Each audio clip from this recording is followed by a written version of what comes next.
that situation changed from him being there every day to one day he wasn't.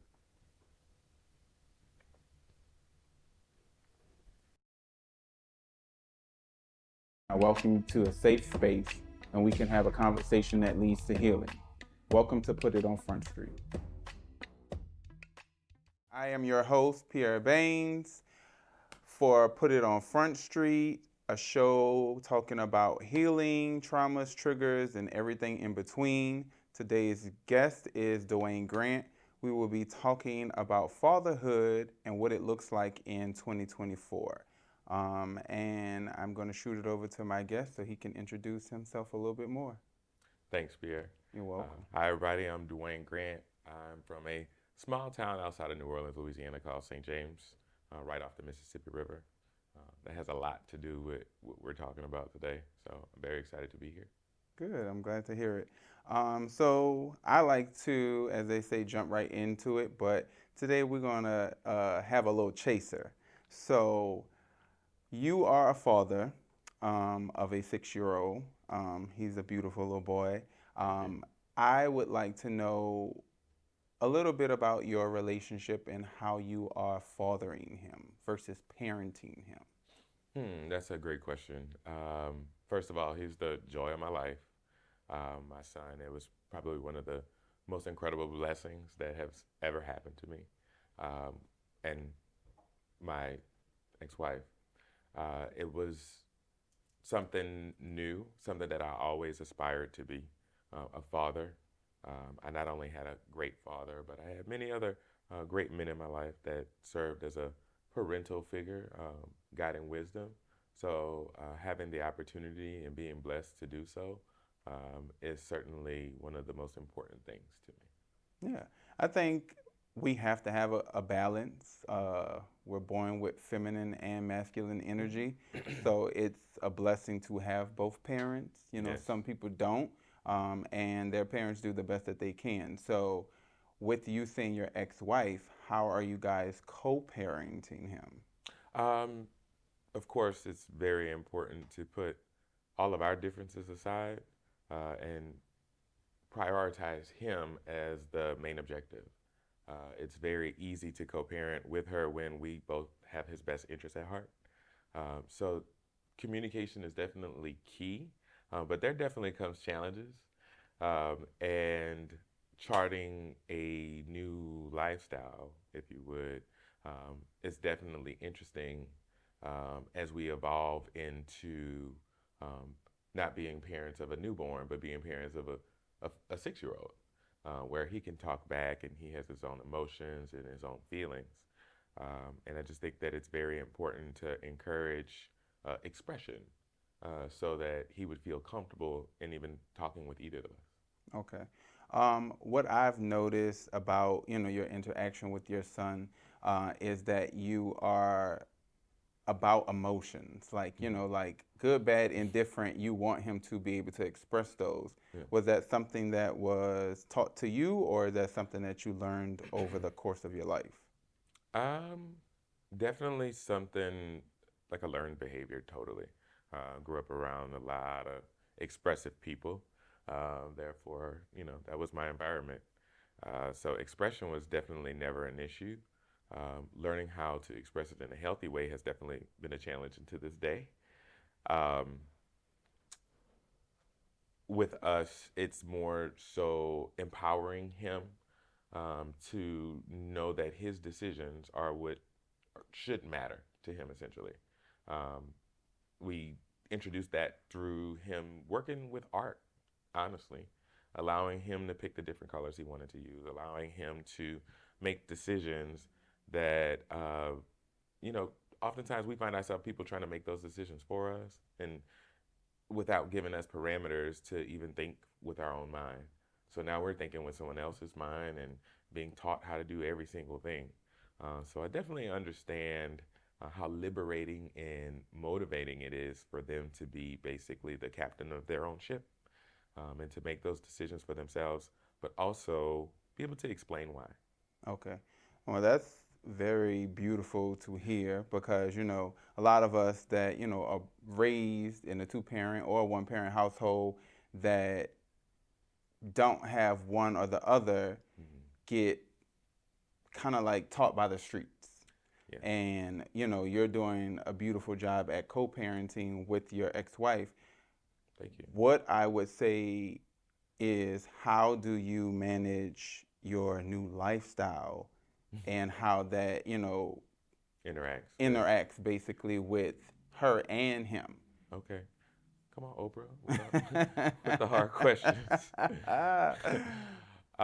Well, I mean, pretty much, it's definitely been a transition for me. Um, I don't really know how to summarize the whole thing, but there has been a transition from me being married to a woman for 10 plus years, us being together 5 years before that, so 16 years with her. And somewhere within the middle part or later part, began experimenting with guys for whatever reason, and was able to see myself transition through the spectrum, as they would. Um, when we had him, it was more so of now I have this most precious opportunity, and I can't fail at this.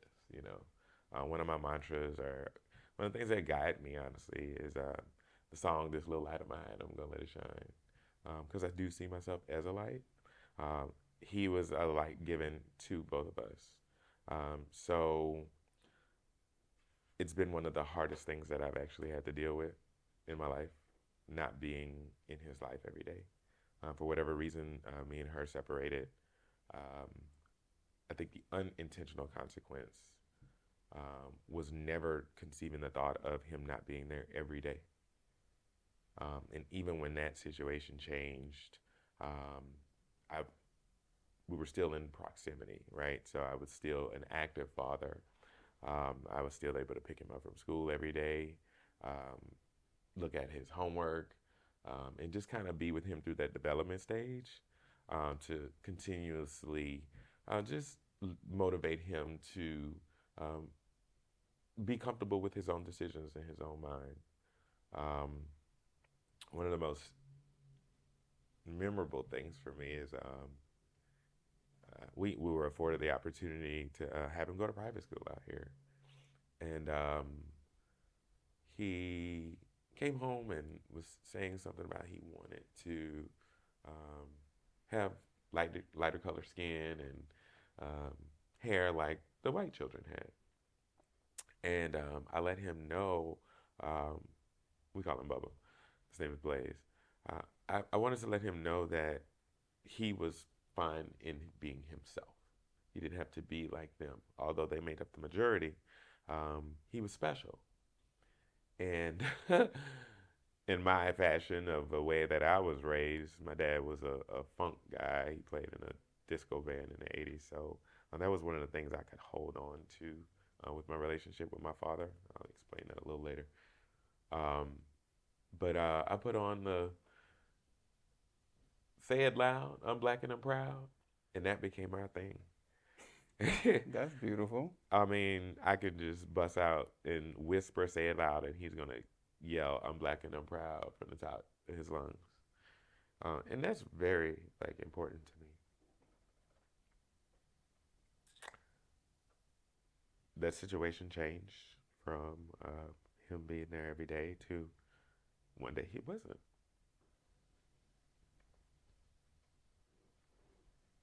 Take your moment. And been I've been sustaining, but my reality and dream of being a father there every day has been I don't want to say taken away from me, because I do want to, take responsibility for my actions and the things that I did within my marriage. Um, like I said, I never thought of losing him. Not losing him, but just the physical sense, Yeah. you know. And I was a soccer coach, And he's such a bright young man.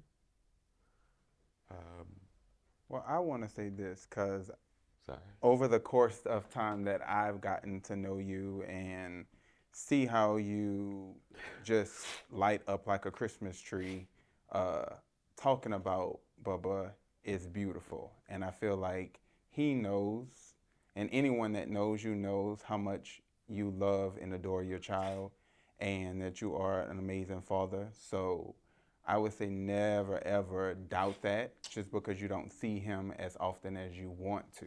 Right. But we'll switch gears a little bit. Um, what do you think is imperative for Bubba to know as he grows up about his relationship with you? I think the work was done very early on, where we have those intimate moments and we have those little secrets and we have that relationship. I'm not worried about us not having a relationship based off of my um, intentionality. Like I'm intentional in his life. And I realized early on, even in the whole separation part, that no matter how far he was, I would be intentional in being in his life. Yeah. So I became a FaceTime dad. But kind of looking back, um, my father and my mom were together, and they, my dad worked around the country as a journeyman electrician. Okay. And being from that small country town in Louisiana, I'm sure you know, like being from New Orleans, y'all call us the country people. Yes, we do. We do. They're very country. Right, right. Country and proud.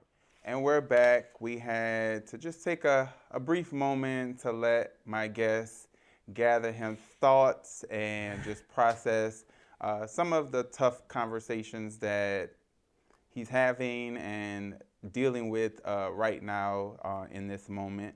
But I'm going to give it back to Dwayne so he can let us know a little bit more of this journey that he's on. Well, first of all, thank you for letting me take care of myself because I don't want to be a bitch on camera. I appreciate that, man. But it's real like touchy to like talk on something that's really special to me, and I haven't really outwardly spoken about it to anyone. So Yeah. I guess this is like a premiere. Yeah. A healing premiere. A healing premiere. Yes.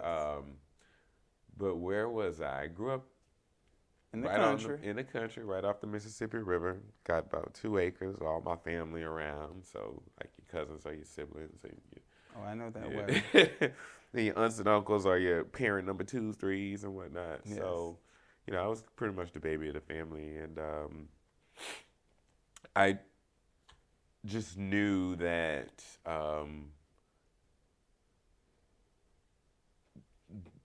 the experiences that I had provided by my father, although, as a kid he was traveling a lot, Mm-hmm. it allowed me to appreciate that simple country life. Yeah. But I always look forward to going visit my dad wherever he was. It was St. Louis, Missouri, San Jose, California, um, all over Atlanta, Oklahoma. We went to Denver a few times. So I was a little country kid that was able to get out of the country and see the world. Nice. And it was because of my dad, and that gave me something to be proud of Yeah. him. It didn't matter what he did. I just know that we were traveling to go see my dad. We had a Yeah. van. The whole family would get in the van, and we would pretty much saddle up and drive cross country wherever he was. I remember we was in New Orleans by my great grandmother's house for her birthday one New Year's or a holiday or something, and I remember overhearing my dad say, "Yeah, I'm thinking about going to California." So, Joe, you ain't going to no California. Well, needless to say, once we left my great grandmother's house, I think we were getting on the road at like 4 a.m. and we started driving to San Jose. So, California. I was the little kid on the ice chest in the center with the paper map. And it gave me great honor to be there and be like a co-pilot for my Yeah. dad, and learned a lot about him and his music choice. And he had one of those cassette bags with all of the cassette Oh wow, tapes. that's real old school. Old school, and then once that overflowed, they got a second little bag, so you kind of DJing with the cassette tapes and whatnot. Gave me great pride to just kind of be there for him, but it also was like a rip in the heart whenever we would have to leave him, or he would have to leave us, or however that went. But he wasn't there physically every day. Um, so that kind of gave me some comforting, but I'm like, is this a generational curse? Like, is this Mm, not supposed to be? Like, how am I finding myself talk to my kid every day? I was like, wait, my dad did that, talk to me every day on the phone, but he was still a part of my life, yeah. very much important part of my life. So it's kind of interesting to explain that to people. Are your parents together? I don't never see your daddy. And I just blocked out the fact that he was not there. Yeah. And I see my son doing that, and but we make sure we make the best of our time together. Like I even called him on the way here just to kind of like channel his energy, but he's like amazing little dude, um, such a blessing. Um, and I guess getting back to the fact of how I was brought up, it is something that I had no control over, him not being there, right? So being sure that I say my prayers with him every night, his prayers with me every night. And one of the most important parts of that is him leading the prayer, him being before me, and me repeating to affirm him in what he's doing. And I mean, that's been since he was like 3 years old. And it gives me great deal to be able to do that with him every single day. Yeah. Um, some So you should days, definitely be proud yeah, of the journey that you are making. Like it's similar to your father and yeah, you, but this era that you're in with your son is speaking volumes. Like he has a lot of pride yeah, in totally, himself because of you, and he has a lot of pride because of you. You right. know, like so, it's a double blessing, and that's how I would want you to look at it. And I know physicality is important, but I feel like at some point I will just claim it in the near future. You'll have that. Oh, You know. totally. I look forward to it. I hope there's a point where his mom say he needs his dad. He's coming to live with you, like you see on the movies. Yeah. I believe wholeheartedly that's going to happen, and it's going to be his decision. Yeah. And through my separation and transition to just this new lifestyle, however you want to call it, um, is me being prepared to um, host him in that capacity for however long he wants. Yeah. I get to see him very frequently, or as often as I can, but it's still not the same as every day, Yeah. and being there. Um, excuse me. But, you know, I believe that I'm a superhero. And that's a great responsibility, Yeah. especially going through the transition that I'm going through, because it's a lot of painful situations that arise. But I'm a G. There you go. I can take it. But he affirms me in different ways that like I would never expect or imagine. Like the other day, he called me. He said, "Hey, Dad, are you the president yet?" And I was like, "Who told you I wanted to be the president?" He was like, "I don't know." He was like, "You should be the president." And he said it so effortlessly. It's just kind of like, wow, you really think that'll be me?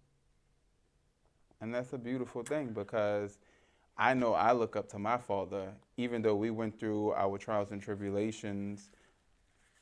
That is my hero. Like my dad showed up in more ways than anyone has ever done. I lost my mother. My high school years. So he stepped up, but it was a way, that a father steps up versus a mother, of Right, course. right, right. But To a male. yeah, to a male. But we have our daily talks, like and he always ends the message with, "I'm proud of you, son, and I love you." And that was, a hurdle that we had to get over because, as men, regardless of your sexuality or your nationality, your father always has to have this kind of like persona of like, ugh. Machismo. Yeah, and Yeah. it's just like, it's so cheesy because it's like, we're supposed to show emotion like we're human beings, and I feel like it's beautiful to see you shed tears of joy and a little sadness at the same time A lot of because, sadness. well, but it's still it's A part of good. it's a It's a part of part of life, life. and a lot of Yeah. times we're so conditioned to have this mask on, or we can't show emotions, and it becomes toxic masculinity. There. And I give you your flowers now that like you're not repeating any type of trauma, Yeah. or any type of stigma that's put on a black father, Mm-hmm. because a lot of times black men don't get the credit that they should have. Yeah. You're still showing up, you're still there, regardless if it's financially, physical, whatever else. You are there, Yeah. point blank, period. Yeah. And so, with that being said, I would like to know, how did you get to this point of transition in your life? Oh wow. Separated from my wife about 2 years ago. I call it the coldest winter ever. Oh. Um, yeah, one day she told me she was leaving, and 4 days later we had to be out of the house where we were living. And the day we moved out um, was one of the ice storms in Texas, and everything froze over. Um, Moving everything out of a 4 bedroom house into a storage unit. My whole life we had brought over from Louisiana. Um, it was just interesting, the chain of events that happened. But that same exact night, once I um, became homeless, um, I left the storage unit, put the door down. It was like, just, whew, that's done. Now go figure out the rest of my life. But all the while, the ice storm is coming. Packed everything in the back of my well, I'm driving her car at this point because she took the SUV. Mm-hmm. Packed every little thing in the car, and I'm headed to Fort Worth to my brokerage's office because I was doing real estate at the time to go get tickets to go to the rodeo. And it was my grand scheme to go sit in the Dickies Arena and figure out what I was going to do with the rest of my life, or from that moment where I didn't know where I wanted to go. I think I was so numb to the hurt part where I didn't call any of my support system, no cousins, no family, everybody. I could have called anybody. I just wanted to be alone. Um, so I went to head toward Fort Worth, got off the interstate, and I'm waiting at the light to make a right to go into the Clear Fork area. All of a sudden, a big white Silverado smashes into the back of my car. And at this point, it started ice sailing. And yeah, it was weird because I felt like here's my family being taken away from me, and here's another smack just for the hell of it. Mm-hmm. It was one of those things of karma, right? Like, damn, I'm getting this all at one time. So the car was totaled, but I still had to drive it. So I put like a trash bag and tied down the trunk of the car and drove to the nearest hotel with a parking garage. So it wouldn't rain on all of my little things that I had kept with me. This was like all my good clothes, right? Because I need to show up for work and all this other stuff. Needless to say, a month after that, um, I had been all over from hotel to hotel, car to car, and I went to Vegas for a brokerage convention. And when I got back, I was hustle. I was in hustle mode. I didn't want to feel what was happening. Mm-hmm. I just knew I had to work, work, work, work. And I didn't want anybody to know or think anything was different. Mm-hmm. So I worked, and but yeah, about a month and a half later, I went to the spa because I was tired. Yeah. Um, Yeah. I went. So you went into like mass mode Mass mode. and just Just to, numbing, yeah, numbing everything around you. that. Um, yeah, I didn't pay attention to any of it. Yeah, So I went to the spa to relax yeah, and was headed home from a day at the spa, my first time at the spa.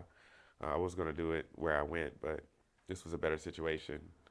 And as I'm walking to my car, relaxed, I hmm walk up to a car broken into, and all of those personal belongings that I had been stolen.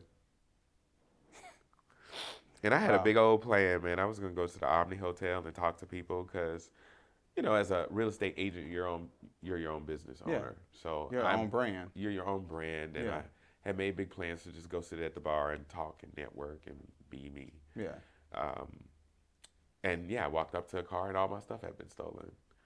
So I found myself in the middle of a river trying to get the stuff that was thrown in there, and I stopped and paused and said, "Devil, you won't break me." And then I yelled it like a crazy person on a movie, no. but I was Sometimes you clean. just, yeah, you have to release all of Yeah, that energy that is, as they say, not for you. that Like, that you're not gonna be sitting around woe is me and that, complaining. and that's the reason why I gave you that whole background to No. that because, I called my parents after that, and it was just like, damn, I'm waiting for. My dad was like, damn, I'm waiting for some good news. Like, it's just thing after thing happening. Yeah. And I definitely looked at it as um, God taking things away from me that didn't necessarily serve me any purpose. Mhm. All material things. Yeah. My passport wasn't materialistic. I needed that to Yeah. travel, but that created a huge inconvenience. Yeah. But I did look at it as a stripping away Yeah. to become who I was about to become. I like that. Um, and I looked at the positive part in that, right? Mhm. And it afforded opportunity for me to just kind of build from the ground back up, Yeah. all the while still trying to be a dad. Um, and knowing we went from a stable home situation to me being at this hotel here and this hotel here, it was still imperative to me that I be there to pick him up from school every single day. My schedule was kind of revolving around it, and it gave me a great sense of pride to be a dad. Yeah. Um, so I'll never forget those memories.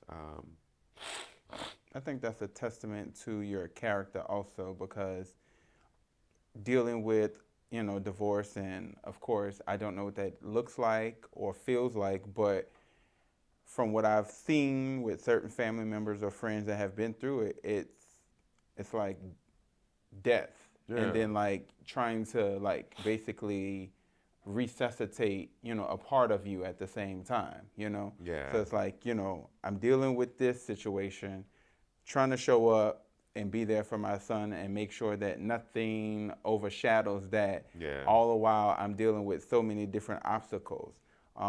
So that that in itself is a lot, of course, and most people would break, but hmm. you're still standing. Yeah. In the words of Monica. Monica, Yeah. right? In the words of Monica, you're still standing. So we will take a brief break, and then we'll come back and dive in a little bit deeper into fatherhood and what it looks like for Dwayne Grant in 2024. And we're back with Put It on Front Street with my guest, Dwayne Grant. And we're switching gears just a little bit to talk a little bit more about dealing with owning your sexuality and dealing with either marriage or, let's just be frank, bisexuality.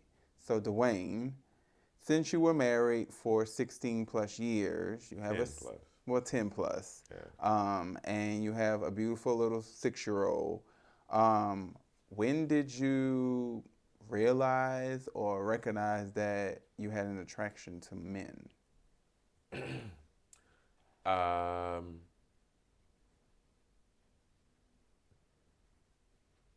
I believe I think it more so would be fitting to ask the question, when did I feel comfortable with being okay or even allowing myself into Okay. that That rabbit realm. hole. Okay. Allowing myself to even think that way. Growing up down South Louisiana is just kind of like, if you gay, you got leprosy, or some other abominationable disease. Yeah. Like it's like a bad thing, Yeah. and you see so many people ostracized in like small town communities because everyone's raised by their church denomination. Mm. Um, down in Louisiana, we got a lot of Catholic churches and Catholic Baptists or whatever, but it was more so of a social stature thing. If you were gay, of course, you were ostracized, and it's just kind of like the elephant walking around every room. Yeah. And I think for me, it's just I always knew I wanted a family, and I always knew I thought women were beautiful. So that wasn't. I didn't allow myself to even consider that as an option because I definitely didn't want to make my family upset. I didn't want to be put out from the church and all these other horrible consequences that I imagined for myself. Yeah. Um, when did I think it was okay to explore? Of course, when you get married, those things bring challenges. And there were certain situations that just made me kind of wake up. My marriage, uh, I have no regrets. I fell in love with a beautiful woman from North Louisiana down in New Orleans, and we were best of friends. Man, we still are friends to this day. Um, do I agree with everything she does? No, but I respect her as a woman, and she's an amazing mother. Um, I created a fantasy for myself of what marriage should be based off of what I saw in my parents' marriage that I did not like. Um, of course, they've been together probably 46, 47 years, which is Wow. an amazing feat. Yeah. But I've seen their challenges and been a part of it, and to see where they are now is amazing compared to what we grew up through, Yeah. the growing pains. Yeah. Three kids and our parents aren't together. Of course, that presents challenges because it puts a lot of stress on one parent, like the mother. And she is still, our everything. Um, for me, with me and her, the fantasy that I created was the fairy tale, the happily ever after. We were both um, degreed. We were both goal seeking. We love to travel, and most of all, we love to have a good time. And for her, that changed tragically before our wedding. She lost her father, Mm. and she went into her own state of depression, Yeah. which just was kind of like a domino effect to everything else in our um, relationship. So there was a clear cutoff of being happy one day to being extremely sad the next day. And I do believe I was placed in her life to be there for her during that tragic time. Um, that all just evolved into ostracizing me from the situation. I couldn't relate. I have both my parents, still have my family. And I think that built up some type of separation for us where, things turned out the way they did. And as I coped with losing her, right, because that's essentially what happened Yeah. during that time, I had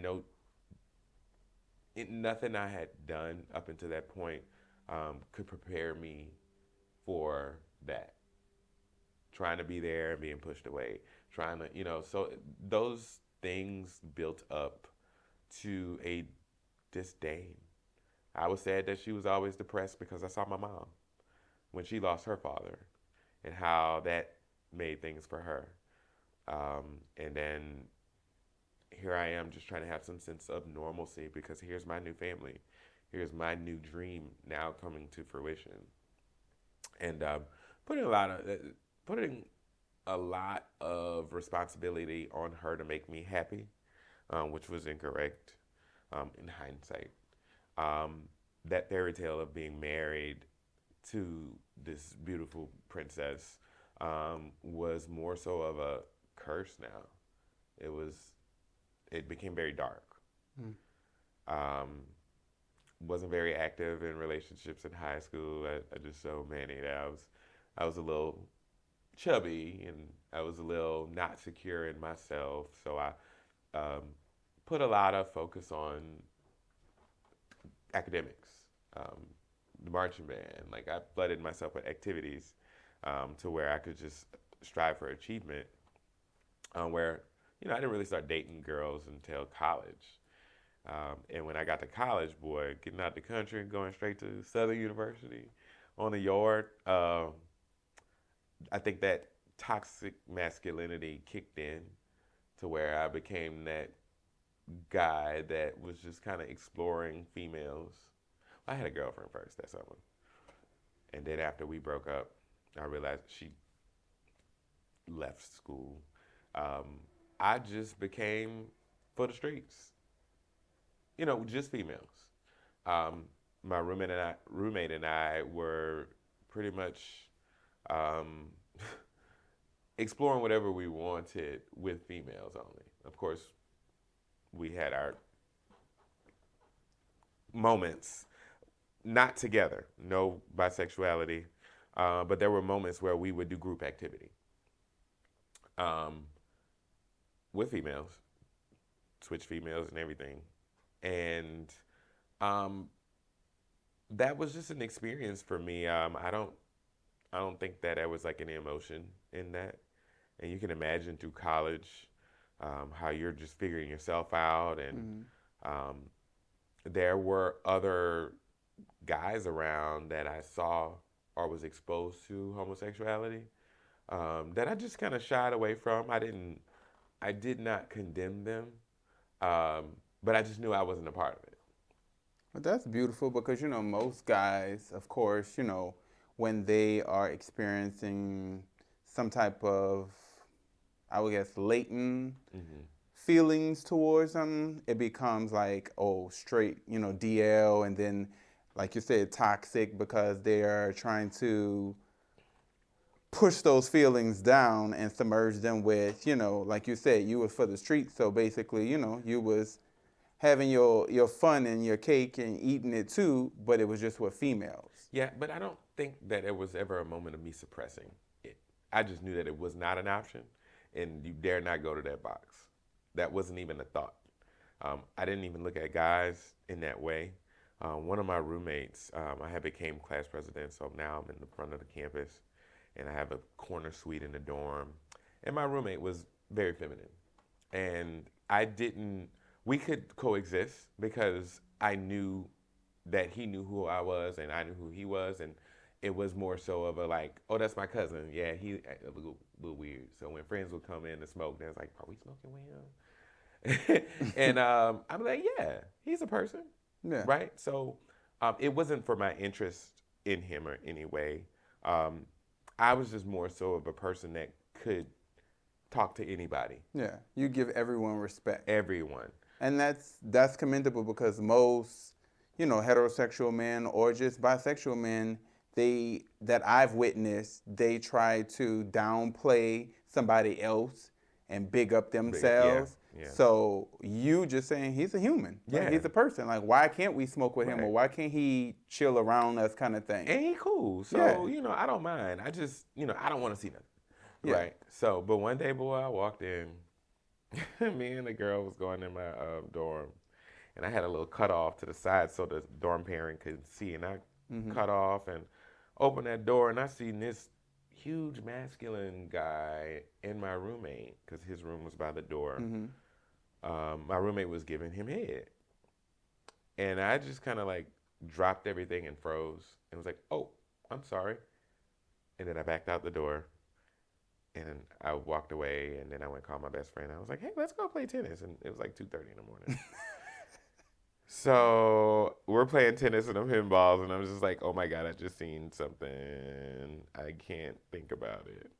But I think what was on my mind was like, this football player is up in here getting his life. Like, how many of else of them, the jocks, right, Oh, are getting their life right here? not necessarily with my roommate, but just in this vicinity, and Yeah. it's okay. So that was kind of like the first exposure, but I'd never considered it to even be an option, to be honest. So when circumstances happened within my marriage, I was, what do you call it? When someone like hit on you, Flirting. somebody was flirting with me, and I was just at a point where I was just kind of like, shit, they gonna be mad anyway, or whatever. Just in my head thinking about thoughts, and here I am being approached by another man, and nobody could ever find out. Um, let's see what this is all about. So he approached me, and certain things were performed on me, and it just kind of took my mind for a whirlwind. Because now here goes all the passion that I've been looking for within sex with my wife. Like there's no restraints, and just the energy was just different, and that just kind of blew my mind. Um, I started from just you know step one, base one to base base two, and here now I am finding myself being DL, Mm-hmm. right? And then that was an experience in itself where Were you a toxic DL? what's a toxic DL? Be honest. What's a toxic DL? So a toxic DL, from my perception, is the ones that only want to mess with another masculine dude. They only they have this No, that wasn't me. ton of lists. Yeah, yeah, yeah. You know, Things so that they want to be be and present present themselves themselves as. yes. You hit the nail with the hammer. There you go. Okay. So that Nah, wasn't you. no. Clarify, that wasn't him. Okay. No, this dude was nobody I would walk around outside with. Which is probably why it was kind of easy to indulge. Okay. So that detachment actually was, I guess, what I would call toxic. Okay. Because here you are only to perform a service for me. I have to go back to my life. I don't. Well, some would say that's toxic. Well, that's what I'm saying. That would be my That definition would be your definition. of Okay. of it. Whereas, um, you call me to do this to me. I like that you do this to me. Mm-hmm. There's no emotion connected to it. And here I am now doing these things. And that increasingly became more involved, if you want to say. Yeah. Um, Because it's an energy exchange, and most people don't go that deep or think about it in that way. Like sex is you're just sitting there relaxing and someone's having a field day, or it's a an interactable exchange of energies. It's still an energy exchange. So if they're performing something and they're great at it, at certain point you're going to not just like the act, you're going to probably start liking that person because they provide these great provide these great, endorphins. exactly, for Right. you specifically. No, it was sketchy the whole time because here I am doing some shit that I never imagined. Mm-hmm. Here I am. What if my wife finds out? What if this person finds out? So she was still your wife at this time? Yeah, yeah. It's just I had Oh. entered into the DL realm of just trying things out and Okay. experimenting. Okay. All these things I should have given myself the propensity to do while in undergrad or while before I met her. Yeah. But I think being hurt by so many of both of our actions, this just kind of gave me a opportunity to go and explore because I had told myself that um, the one person that I trusted was lying to me in my face the entire time, Mm-hmm. and it was all in my face. So that kind of detached my emotion from the events that I began to perform. Mm-hmm. Just telling myself in my head that she couldn't love me. She couldn't. Mm-hmm. So, those things gave me that freedom to explore myself. Mm-hmm. And I think it was just opening a Pandora's box of things that I never wanted to consider ever, Mm-hmm. that became like a wildfire, Which spread. which cataclysmically. So, Well, in hindsight, you're exploring, you're having fun and all of that, you know, being honest, still while married, but detached Very much so. emotionally and physically. So, my question, I would say, why not just leave? At this point, she was pregnant. Oh, shit. At this point, she had gotten pregnant. And yeah, we was on year 4. Oh, And for me in my head, like my parents, they unhappy all the time. That was never an option. yeah. It was never not like I That, got to. and to me, that's that old school Mm, marriage toxicity yeah, of like, you got to he stick ain't through going it. nowhere, she ain't going nowhere. We just gonna be together miserably. And I Miserable. just never fathom anyone staying in any type of relationship that is like that. Like, why? I told myself that it was okay. My daddy did it, so surely I could do it. Okay. So basically, knowing Pop was a Rolling Stone at some point in his life, like most of our fathers Amen. have been at some point, you give yourself permission to do the same. So you're Yes. repeating yet again another generational curse. Yeah. So how are you going to do that differently with your son? Ooh. Um. Wow. That's a deep one.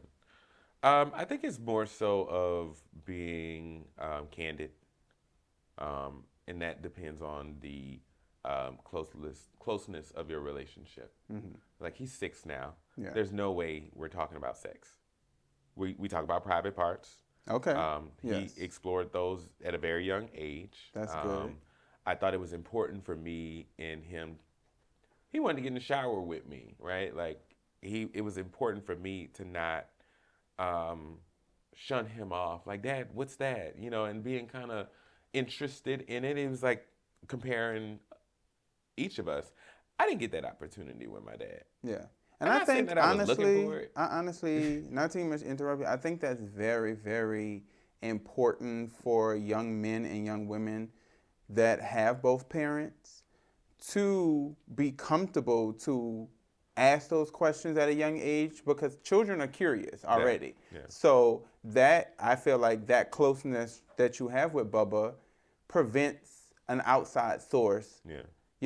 God forbid, from being able to persuade or touch inappropriate or Yes, say anything inappropriate because he consciously knows, nope, I already know. Like, I already know about my body. I yes, already know about these things because my father taught me about this. yeah. And that's, like I said, I'm going to give you your flowers again. That is beautiful that you're consciously doing something different that you didn't get with your father. Now it was weird. Okay, I'm like, why is this little dude playing around? But I realized how important it was for him to feel comfortable, right? Yeah. And you see yourself in your kid. Like for some, you see you up until that moment, and then they come out of you, and then it's like, hey, I'm here now, and they know everything that happened before they got there, Yeah. and can't even explain why they know it. But yeah, that was really like huge for me for him to be comfortable with himself, and it has given him that maturity at a very young age, like you said, to just know what's okay and what's not okay. Exactly. I think for me I was scared of him being gay. So you said that, and that's basically not even much my next question, but we've had those talks, whether it's amongst friends or conversations about like parenting, right? My father never shunned me not one time. You know, he was just like talk to me. Like I'm your vault, your rock. I want you to be able to have as certain people say, uncomfortable conversations. Let's just have a conversation. So you saying that you wouldn't want your son or didn't want your son to be gay, why is that? Well, I was DL at the moment. I was exploring things, but I had become my own personal film crew, if you would. Um, and I was comfortable. A lot of people talk about the DL lifestyle. I wasn't having sex with my wife. She wasn't giving me none, Hmm. you know. So in my mind, I had there again. It's okay because I'm not going back and forth between male and female. And if I knew we were gonna have sex, which was probably like a holiday or something, I would refrain and I would use protection, of course. But I didn't want that for him because I think in the gay world, um, everyone puts that responsibility on you.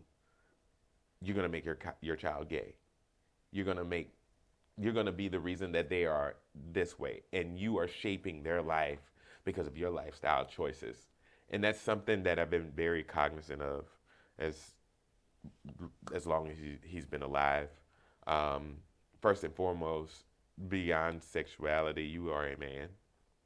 What you will see as an example is a man, and we these are the things that men do.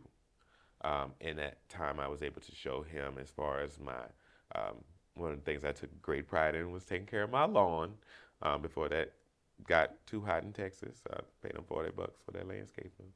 But him seeing me do the yard and him helping me pick up the grass and just that maintenance around him, seeing these simple things that, of course, you could pay somebody to do, but if you take the time to do it yourself, um, It's more rewarding. it's more rewarding, but you show ownership for it. And I think that's those small things that you don't realize.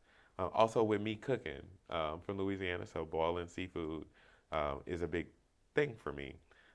So to see my son play in the ice chests of live crawfish and do the things I did as a kid and want to save a crawfish and put it in a fish bowl, that was the things that gave me joy as a kid. So providing those opportunities for him gave me great sense of pride, just to kind of do it with me, right? Yeah. And him feel a part of it. And I'm also an artist, so me and him painting has been also a great joy of my life. He's um, very much artistic. We both are left hand, so we like to say we think in our right mind because we're right brain.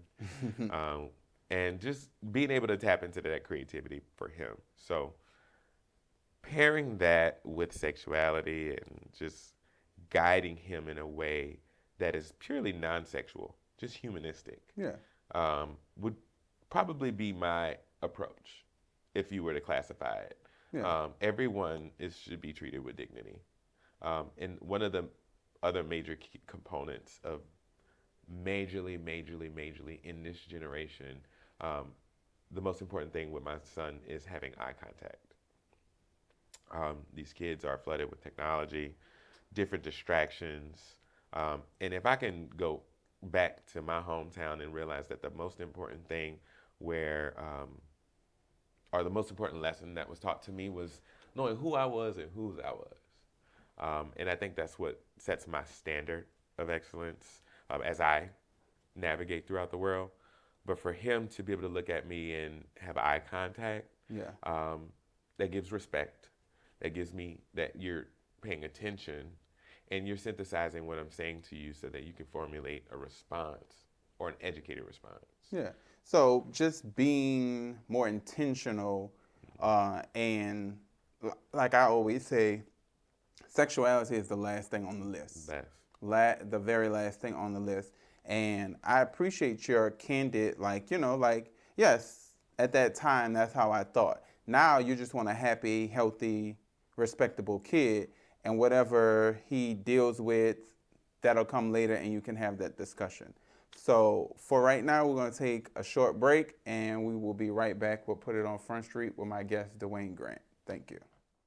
All right, welcome back to Put It on Front Street, talking about fatherhood right now in 2024 with my guest, Dwayne Grant. And we're going to have like our ending notes. So, Dwayne. well, thanks. Um, Thank you first and foremost for this opportunity to share my story. Of course. It is very important to me of showing a positive image to my son. I think the most important factor is building up his confidence um, to allow him to express whatever emotion, feeling, um, secret that he'd like to share with me. I think that is the greatest, most honor of being a father. Yeah. And I'm grateful to have that opportunity. I love that because why I created this show and why we have these conversations is to have a safe space for anyone.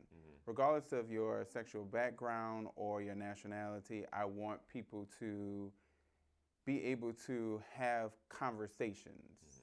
And I stress it more and more of healing, being vulnerable is not a weakness, and definitely just to show up for self. And I truly appreciate you for your vulnerability, for your candidacy, for your honesty. And it's just been a true pleasure to just kind of get a little bit more insight of who you are as a man and then as a father. Is truly commendable, and I'm truly appreciative. Please continue to support. We thank you once again for checking out the 5th episode of Put It on Front Street with my guest, Dwayne Grant, and we will see you soon.